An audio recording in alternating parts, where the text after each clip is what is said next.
모임을 마치고 집으로 돌아오던 길이었습니다. 평소와 다를 것 없는 저녁이었고 그냥 하루가 그렇게 끝날 줄 알았습니다.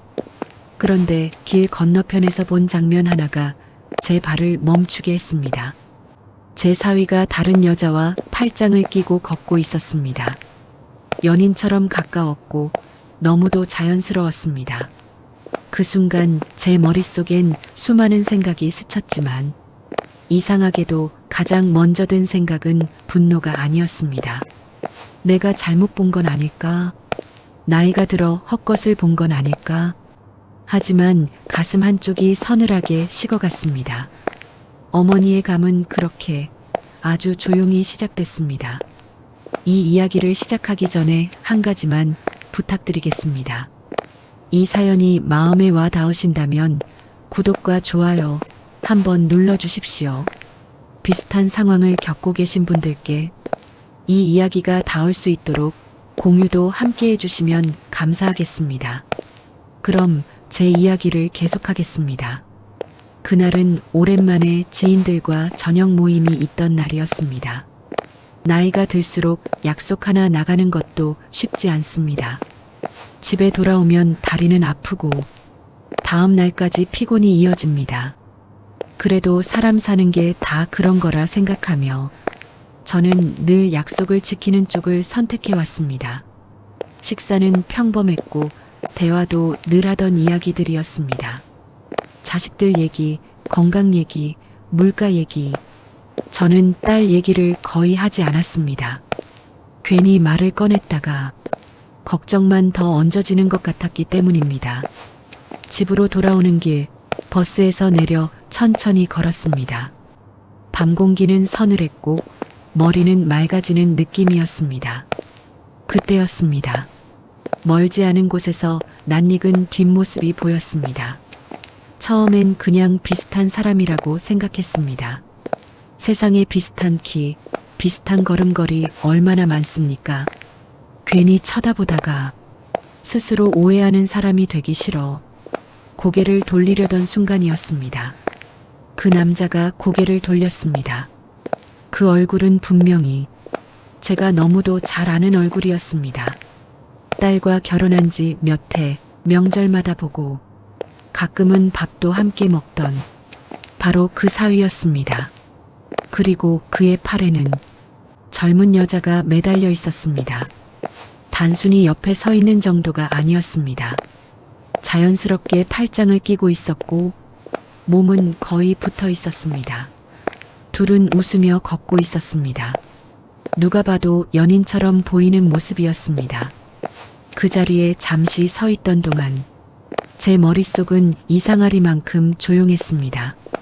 화도 나지 않았고 소리를 지르고 싶은 마음도 들지 않았습니다. 그 대신 아주 현실적인 생각 하나가 들었습니다. 이게 사실인지 아닌지 확인해야 한다는 생각이었습니다. 집에 돌아와서도 그 장면은 머릿속에서 사라지지 않았습니다. 하지만 저는 그날 바로 결론을 내리지 않았습니다. 어머니라는 자리는 원래 그런 자리입니다. 확인되지 않은 일로 아이의 가정을 흔들 수는 없다고 스스로를 말리는 자리입니다. 나이가 들면 판단력이 흐려진다고들 합니다. 그래서 저는 제 자신부터 의심했습니다. 조명이 어두웠을 수도 있고 각도가 애매했을 수도 있고 그저 닮은 사람일 수도 있다고 여러 번 되뇌었습니다. 사실 저는 그 사위를 처음부터 나쁘게 보지 않았습니다. 말은 공손했고 겉으로 보기엔 딸에게 무심하지도 않았습니다. 그래서 더더욱 제 눈을 믿고 싶지 않았습니다. 하지만 이상하게도 그날 이후 마음이 편해지질 않았습니다. 아침에 눈을 떠도 밥을 먹다가도 그 장면이 다시 떠올랐습니다. 괜히 가슴이 답답해졌습니다. 사람들은 말합니다. 모르는 게 약이라고, 괜히 알면 더 괴로워진다고. 하지만 어머니는 다릅니다. 모르는 척하는 순간 아이가 다칠 수 있다는 걸 너무 많은 경험으로 알고 있습니다. 저는 감정적으로 움직이지 않기로 했습니다. 딸에게 바로 전화하지도 않았고 사위에게 따지지도 않았습니다. 대신 스스로에게 약속했습니다. 확실해질 때까지는 절대 먼저 움직이지 않겠다고, 분노가 아니라 책임으로 판단하기로 했습니다. 이건 감정 싸움이 아니라 어른의 문제라고 생각했습니다. 그날 이후 저는 아무 일 없는 사람처럼 지냈습니다. 딸에게도 평소처럼 전화했고 사위에게도 같은 말투를 유지했습니다. 밥은 잘 먹고 있냐? 날씨가 춥다. 몸 조심해라. 그런 말들 뿐이었습니다. 하지만 제 안에서는 이미 조용한 준비가 시작되고 있었습니다. 사람은 나이가 들수록 감정보다 기록을 믿게 됩니다. 혼자 판단하지 않기로 했습니다. 이 일은 혼자 끌어안고 갈 문제가 아니었기 때문입니다. 확실한 눈으로, 객관적으로, 차분하게 확인할 필요가 있었습니다. 그날 밤 저는 잠을 거의 이루지 못했습니다. 하지만 울지도 않았고 화를 내지도 않았습니다. 그저 하나만 마음에 새겼습니다. 확실해질 때까지 절대 서두르지 말자고. 그날 이후로 제 일상은 겉보기엔 아무것도 달라지지 않았습니다. 아침에 눈을 뜨고 밥을 먹고 장을 보고 저녁이 되면 텔레비전을 켰습니다. 하지만 마음 한구석에 작은 가시 하나가 박힌 느낌이 계속 남아 있었습니다. 사람은요, 정말 이상한 게 보고 싶은 건 애써 안 보고 보지 말아야 할 건 자꾸 떠올리게 됩니다. 저는 일부러 그날 일을 잊으려고 애썼습니다. 내가 잘못 봤을 가능성, 오해였을 가능성, 그 모든 걸 하나하나 떠올리며 스스로를 설득했습니다. 그런데 이상하게도 사위의 말과 행동이 조금씩 걸리기 시작했습니다. 사위에게서 먼저 전화가 온 날이었습니다. 평소엔 딸을 통해서만 안부를 전하던 사람이 그날은 직접 전화를 했습니다. 어머니, 요즘 날씨가 많이 쌀쌀하죠? 몸은 괜찮으세요? 그 말투가 이상하게도 너무 공손했습니다. 필요 이상으로 조심스러웠습니다. 사람이요, 죄책감이 생기면 괜히 잘하게 됩니다. 괜히 더 웃고 괜히 더 챙기는 척을 합니다. 그때 저는 아주 작은 생각 하나를 마음속에 적어두었습니다. 이 사람 뭔가 숨기고 있다. 며칠 뒤 딸에게서 전화가 왔습니다. 목소리가 평소보다 조금 가라앉아 있었습니다. 엄마, 요즘 괜히 피곤해. 그 한마디에 저는 가슴이 철렁 내려앉았습니다. 딸은 원래 아프다는 말, 힘들다는 말을 쉽게 하는 아이가 아니었기 때문입니다. 혹시 무슨 일 있냐고 물어보고 싶었지만 저는 참았습니다. 이럴 때 어설프게 묻는 질문이 아이를 더 다치게 만든다는 걸 저는 너무 잘 알고 있었습니다. 그래서 아무렇지 않은 척, 밥은 잘 먹고 있냐? 잠은 잘 자냐? 그런 말만 건넸습니다. 그날 이후 저는 사위를 유심히 떠올리기 시작했습니다. 언제부터 주말에 바쁘다고 했는지, 언제부터 딸과 함께 오는 횟수가 줄었는지, 언제부터 전화 연결이 잘 안 됐는지. 사람은요, 지나간 시간을 거꾸로 정리해보면 패턴이 보입니다. 사위는 늘 같은 요일, 같은 시간대에 연락이 뜸해졌습니다. 영업이 바쁘다. 회식이 잦다. 거래처가 늦게 끝난다. 말은 늘 그럴듯했습니다. 하지만 너무 일정했습니다. 저는 혼자서 계산을 해봤습니다. 주말 한 달, 평일 저녁 한 달, 사위가 집에 늦게 들어간 날, 숫자로 세어보니 우연이라고 보기엔 너무 많았습니다. 이 나이가 되면 사람을 믿지 않게 되는 게 아니라 말보다 반복을 믿게 됩니다. 한 번은 실수일 수 있어도 10번은 습관입니다. 딸의 표정도 조금씩 변하고 있었습니다. 예전엔 웃으면서 말하던 아이가 요즘은 말끝을 흐렸고 전화를 먼저 끊으려고 했습니다. 엄마 나중에 전화할게. 그 말이 왜 그렇게 마음에 걸리는지 모르겠습니다. 부부 사이에 문제가 생기면 딸은 늘 엄마부터 숨깁니다. 괜히 걱정시킬까봐, 괜히 실망시킬까봐 혼자 버티려고 합니다. 그게 엄마 마음을 더 아프게 한다는 걸 아이들은 모릅니다. 저는 그때 확실히 느꼈습니다. 이건 단순한 오해가 아닐 수도 있겠다는 생각. 그래도 아직은 확신이 아니었습니다. 확신이 없는 상태에서 움직이면 가족은 상처만 남습니다. 그래서 저는 감정을 완전히 내려놓기로 했습니다. 확인. 그것 하나만 남기기로 했습니다. 주변 사람에게 조심스럽게 이야기를 꺼냈습니다. 상황을 길게 설명하지도 않았고 판단을 맡기지도 않았습니다. 그냥 사람 하나 믿을 만한지 물었을 뿐입니다. 나이가 들면 이런 때 쓸 인연이 하나쯤은 생깁니다. 말 적고 일은 확실한 사람. 저는 그 사람에게 이야기를 맡기기로 마음먹었습니다. 그날 밤 저는 딸 사진을 오래 바라봤습니다. 어릴 때 사진부터 결혼식 사진까지 아이 키우면서 제일 많이 했던 말이 행복해라 였습니다. 그 말 하나 지키려고 엄마는 여기까지 온 겁니다. 아직은 아무것도 드러내지 않았습니다. 아직은 아무에게도 말하지 않았습니다. 하지만 분명한 건 이제 뒤로 돌아갈 수는 없다는 것이었습니다.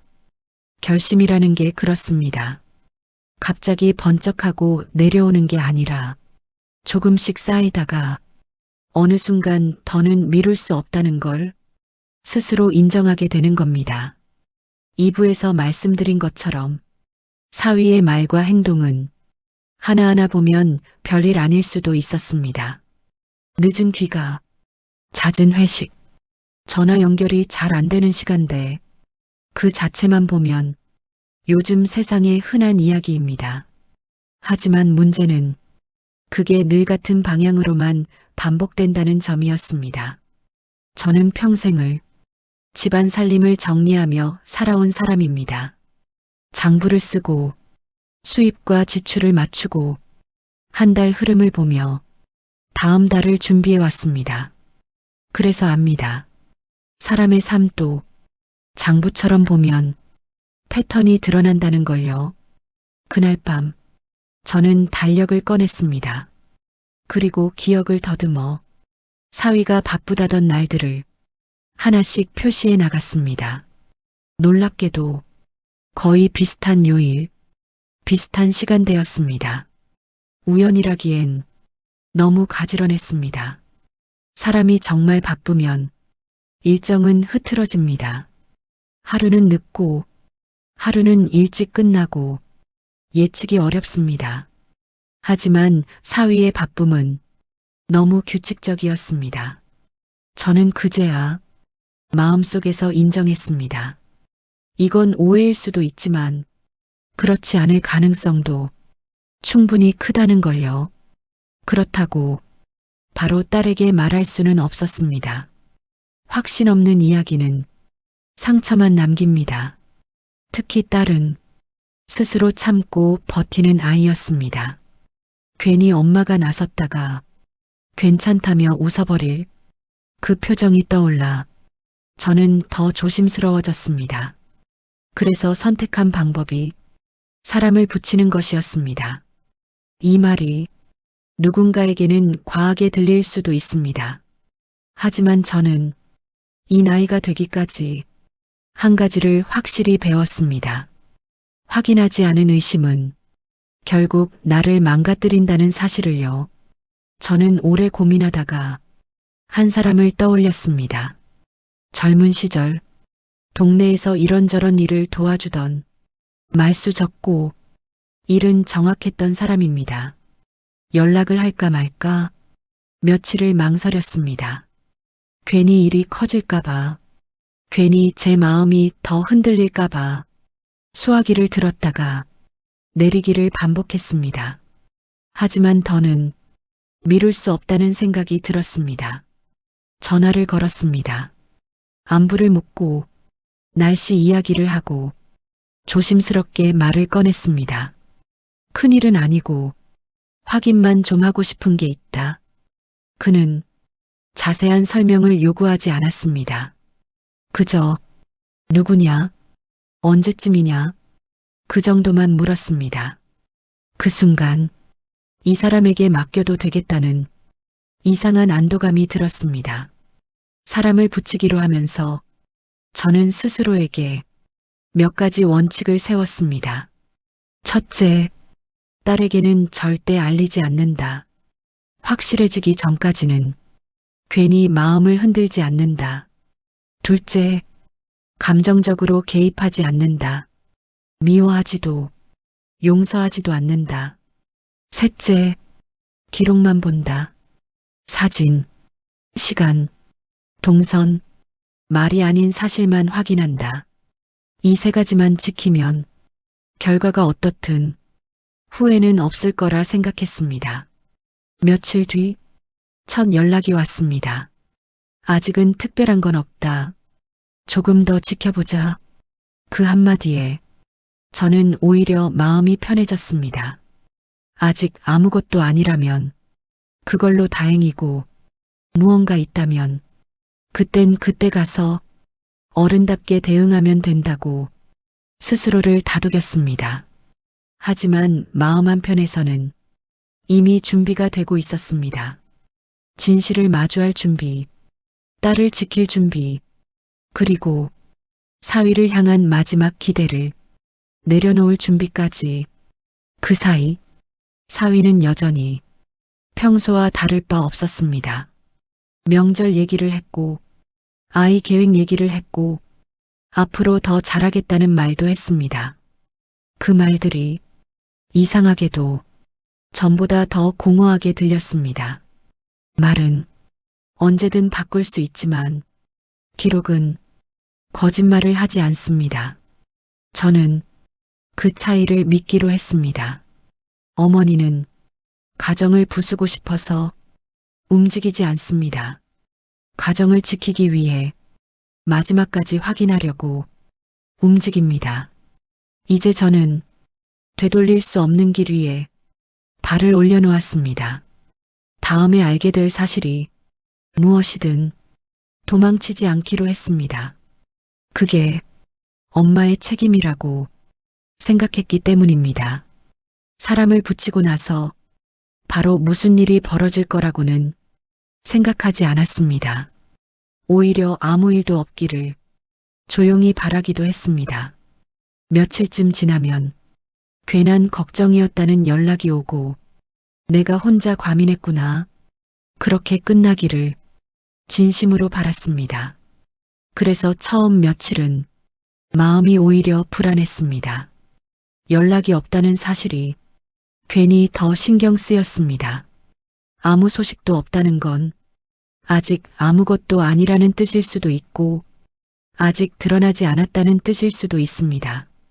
이 나이가 되면 기다린다는 게 얼마나 어려운 일인지 뼈저리게 알게 됩니다. 첫 번째로 온 연락은 예상보다 담담했습니다. 평소랑 다를 건 없다. 조금 더 시간을 두고 보자. 그 말 한마디에 제 마음은 오히려 더 무거워졌습니다. 사람은요, 아무것도 없을 때보다 뭔가 있을 것 같을 때 더 숨을 죽이게 됩니다. 저는 그날부터 괜히 집안을 더 정리했습니다. 서랍을 열고 묵은 물건을 꺼내고 필요 없는 걸 버렸습니다. 마음이 복잡할수록 손은 단순한 일을 찾게 됩니다. 며칠 뒤 다시 연락이 왔습니다. 퇴근 시간이 일정하다. 같은 요일에 집에 늦게 들어간다. 아주 짧은 말이었지만 저는 그 문장을 몇 번이나 다시 읽었습니다. 사위가 늘 바쁘다고 말하던 날들과 제 기억 속 날짜들이 서서히 겹치기 시작했습니다. 저는 달력을 다시 꺼냈습니다. 이번에는 기억이 아니라 확인된 날짜를 표시했습니다. 점이 하나 찍히고 또 하나가 찍히고 어느새 같은 요일에 점들이 줄지어 생겼습니다. 이상하게도 그 점들을 보며 분노보다는 차가운 느낌이 들었습니다. 아, 이제는 마음의 문제가 아니구나. 그런 생각이 들었습니다. 그 즈음 딸의 얼굴이 자꾸 떠올랐습니다. 전화를 걸면 밝은 척은 하지만 말수가 줄어 있었고 예전처럼 웃으며 수다를 떨지 않았습니다. 엄마 나중에 얘기하자. 그 말이 왜 그렇게 길게 남는지 모르겠습니다. 부부 사이에 금이 가면 제일 먼저 변하는 건 말투라고들 합니다. 저는 그 말을 괜히 떠올렸다가 혼자서 고개를 저었습니다. 아직이다. 아직은 확실하지 않다. 스스로를 붙잡지 않으면 마음이 먼저 무너질 것 같았습니다. 기록은 감정과 다르게 말이 없습니다. 다만 쌓일 뿐입니다. 그날 이후로 저는 매일 저녁 메모를 하기 시작했습니다. 사위에게서 연락이 온 시간, 딸의 목소리 상태, 통화가 짧았는지 긴지, 별것 아닌 것까지 적어 내려갔습니다. 누군가는 이런 걸 왜 하냐고 물어볼지도 모릅니다. 하지만 어머니라는 사람은 이렇게라도 하지 않으면 스스로를 지킬 수가 없습니다. 며칠 뒤 조금 더 구체적인 이야기가 전해졌습니다. 특정 시간대, 특정 동선, 같은 장소를 여러 번 오간 기록. 아직 단정할 수는 없지만 우연이라고 하기엔 조금 많다는 말이었습니다. 그 말을 듣는 순간 제 손에서 펜이 잠시 멈췄습니다. 이제는 마음을 돌릴 수 없는 지점에 와 있다는 걸 그때 느꼈습니다. 사위는 여전히 아무렇지 않게 우리 집에 전화를 했습니다. 어머니, 이번 주말에 잠깐 들를게요. 그 목소리는 예전과 다르지 않았습니다. 오히려 더 부드러웠습니다. 사람은 들키고 있다는 느낌이 들수록 더 자연스러운 척을 합니다. 저는 괜히 의심을 들키지 않으려 평소처럼 대답했습니다. 그래, 밥이나 먹고 가라. 전화를 끊고 나서 한동안 수화기를 내려놓지 못했습니다. 기록이 쌓이면 사람은 선택의 순간을 피할 수 없게 됩니다. 아직은 결론을 말할 수 없었습니다. 하지만 분명한 건 이제 되돌아갈 수는 없다는 사실이었습니다. 이쯤 되니 스스로에게 이런 질문을 던지게 되었습니다. 만약 내가 본 것이 사실이라면 그 다음엔 어떻게 해야 할까? 딸을 위해서 어디까지 나서야 할까? 어머니는 모든 걸 알고도 모른 척할 수 있는 사람이 아닙니다. 특히 아이의 인생이 걸린 일 앞에서는 더더욱 그렇습니다. 그래서 저는 다음 단계를 생각하기 시작했습니다.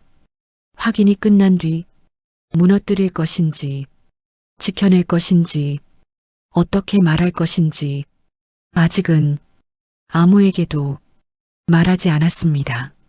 하지만 제 안에서는 이미 다음 문이 조용히 열리고 있었습니다. 기록이 쌓이고 나서 제가 제일 먼저 보게 된 건 사위가 아니라 딸이었습니다. 사람은요, 마음이 다치면 말보다 먼저 얼굴이 변합니다. 전화를 걸었을 때 딸의 목소리는 분명히 예전과 달랐습니다. 웃으려고 애쓰는 게 느껴졌습니다. 엄마 왜 괜히 걱정해. 그 말이 위로가 아니라 벽처럼 느껴졌습니다. 며칠 뒤 딸이 집에 들렀습니다. 아무 예고도 없이 혼자였습니다. 문을 열고 들어오는 순간 저는 알았습니다. 이 아이가 어떤 상태인지. 눈이 먼저 피로해 보였고 어깨가 축 처져 있었습니다.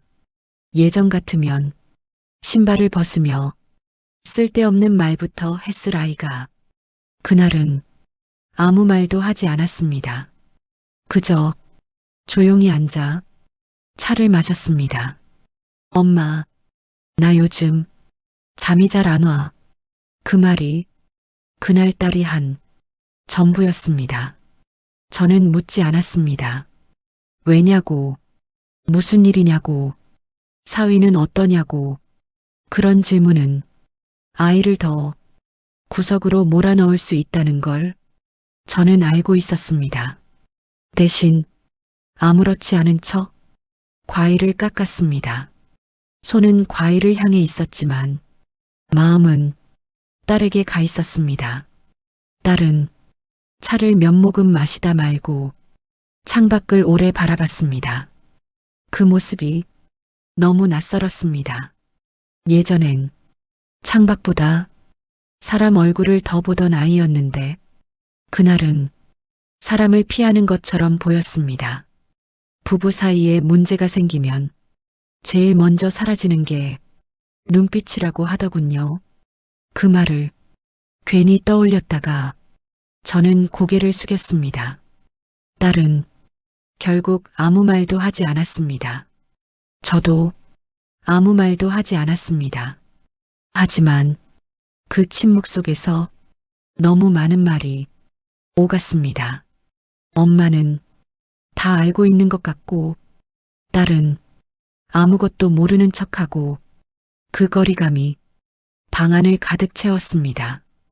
딸이 돌아간 뒤 저는 한동안 소파에 그대로 앉아 있었습니다. 그제야 눈앞의 기록들이 전혀 다른 의미로 다가왔습니다. 그동안 저는 사위를 확인한다고 생각했지만 사실은 딸의 삶을 확인하고 있었던 겁니다. 그날 밤 연락이 하나 왔습니다. 요즘 집 분위기가 좀 이상하다. 아주 짧은 말이었지만 저는 그 문장을 쉽게 넘길 수 없었습니다. 집 분위기라는 말에는 늘 말하지 않은 이야기가 숨어 있습니다.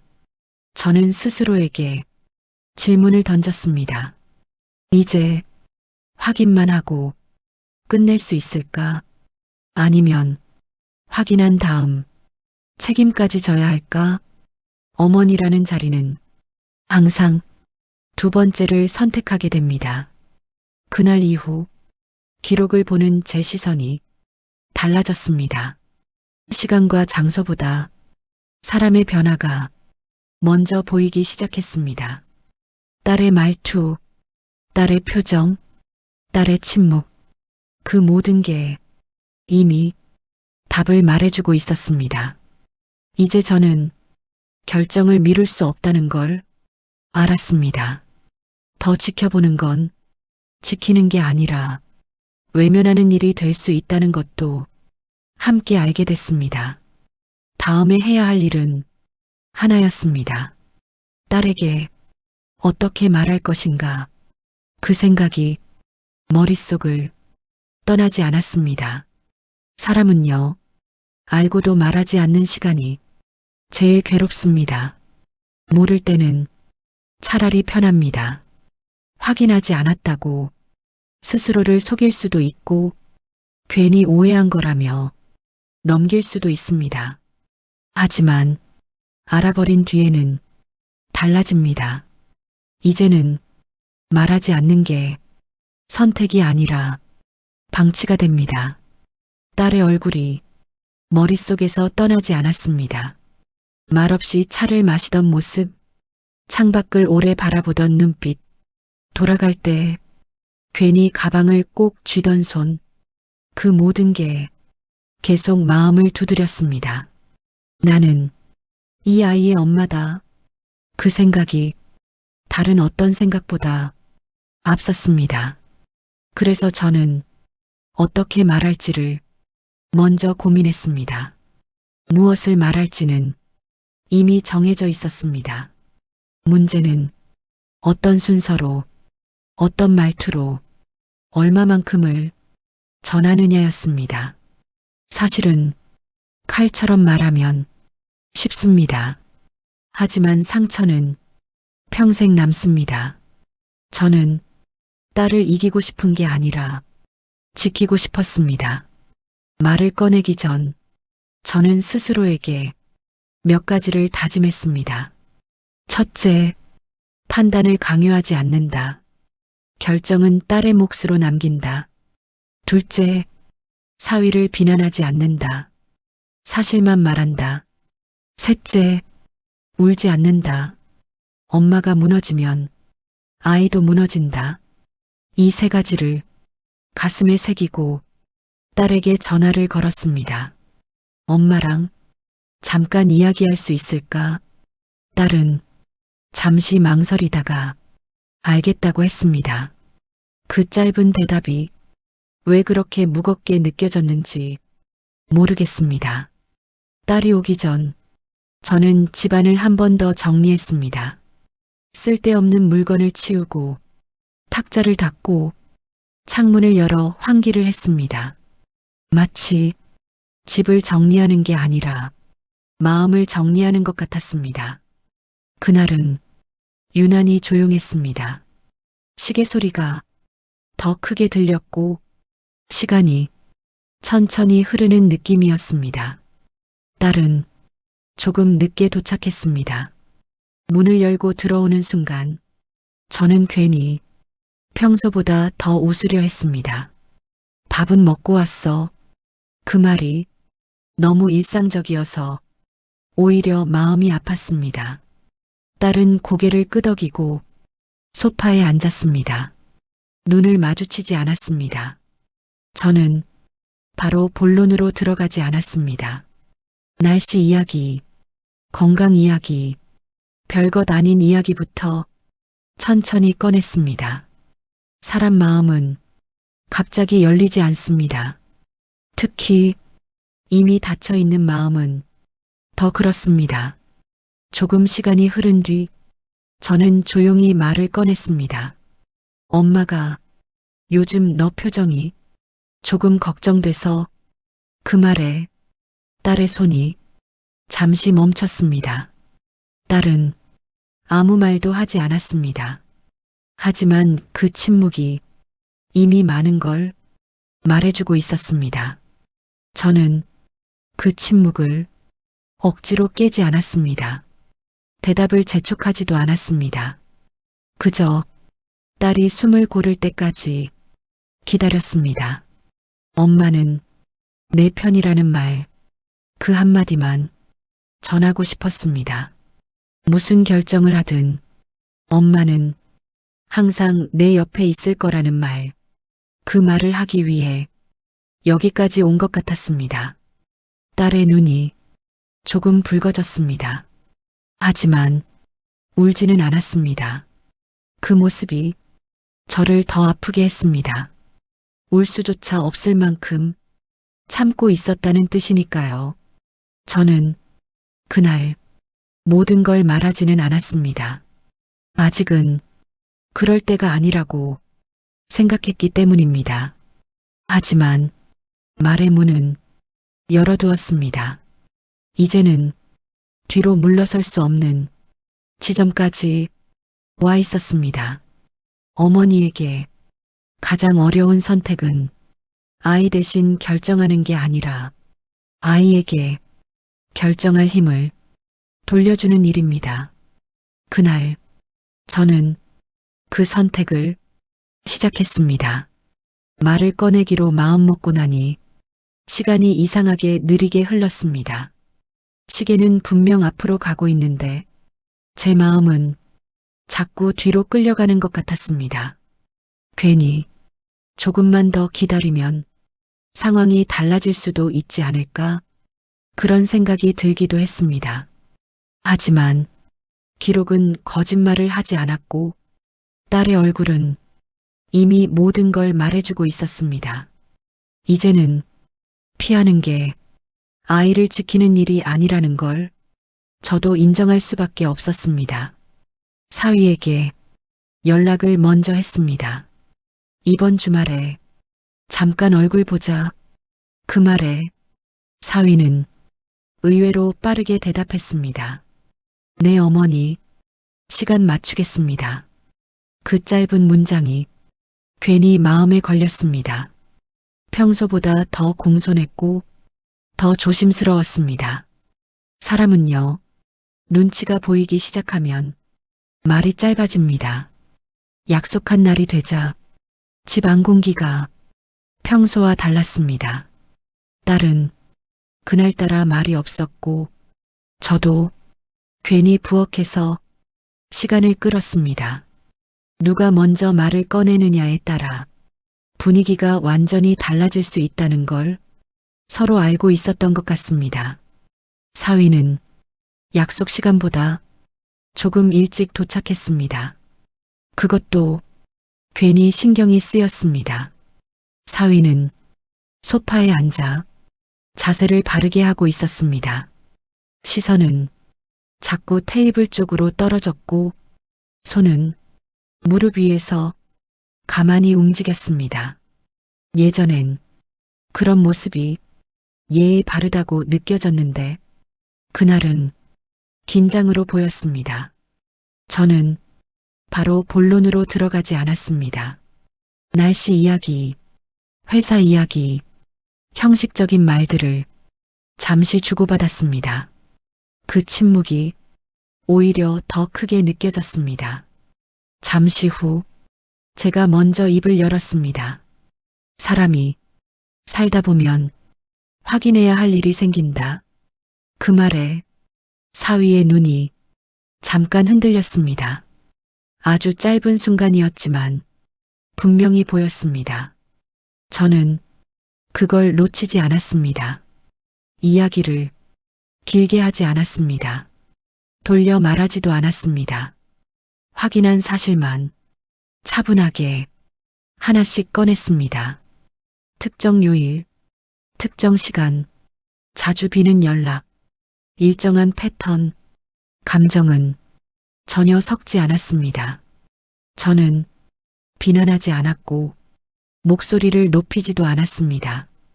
그저 기록된 사실만 말했습니다. 사위는 처음엔 모르는 척했습니다. 바쁘다, 일이 많다, 우연이다. 말은 늘 그랬듯 그럴듯했습니다. 하지만 말이 길어질수록 설명은 서로 엇갈리기 시작했습니다. 같은 질문에 다른 대답이 나오고 시간이 바뀌고 이유가 달라졌습니다.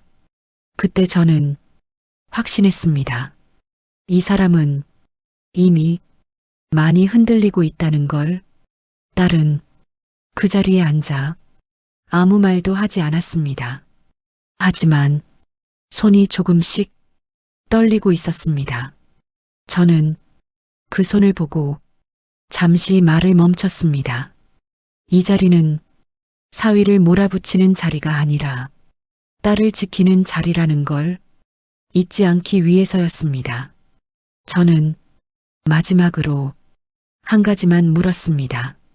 지금이라도 솔직하게 말할 수 있겠냐? 그 질문에 사위는 고개를 들지 못했습니다. 그 침묵이 대답이었습니다. 더는 설명도 변명도 필요 없었습니다. 그날 모든 게 한 번에 무너지지는 않았습니다. 소리를 지르지도 않았고 물건이 부서지지도 않았습니다. 하지만 사위가 더 이상 예전의 모습으로 이 자리에 앉아 있을 수 없다는 건 분명해졌습니다. 딸은 그날 집으로 돌아가지 않았습니다. 저는 아무 말 없이 딸의 방을 정리했습니다. 이 아이가 다시 숨 쉴 수 있는 공간이 필요하다는 걸 알았기 때문입니다. 어머니는 마지막까지 아이 대신 싸우지 않습니다. 다만 아이 옆에 끝까지 서 있을 뿐입니다. 이제 남은 건 정리였습니다. 어떻게 끝낼 것인지, 어디까지 책임질 것인지 그 선택이 눈앞에 와 있었습니다. 사위가 돌아간 뒤 집안은 놀랄 만큼 조용했습니다. 누군가 크게 다투고 간 자리 같지도 않았고 무언가 무너진 흔적도 보이지 않았습니다. 하지만 저는 알고 있었습니다. 이미 많은 것들이 되돌릴 수 없는 선을 넘었다는 걸요. 소파에 잠시 앉아 있다가 천천히 일어나 창문을 열었습니다. 바깥 공기가 유난히 차갑게 느껴졌습니다. 그날의 대화는 길지 않았지만 충분했습니다. 며칠 동안 사위에게서 연락은 오지 않았습니다.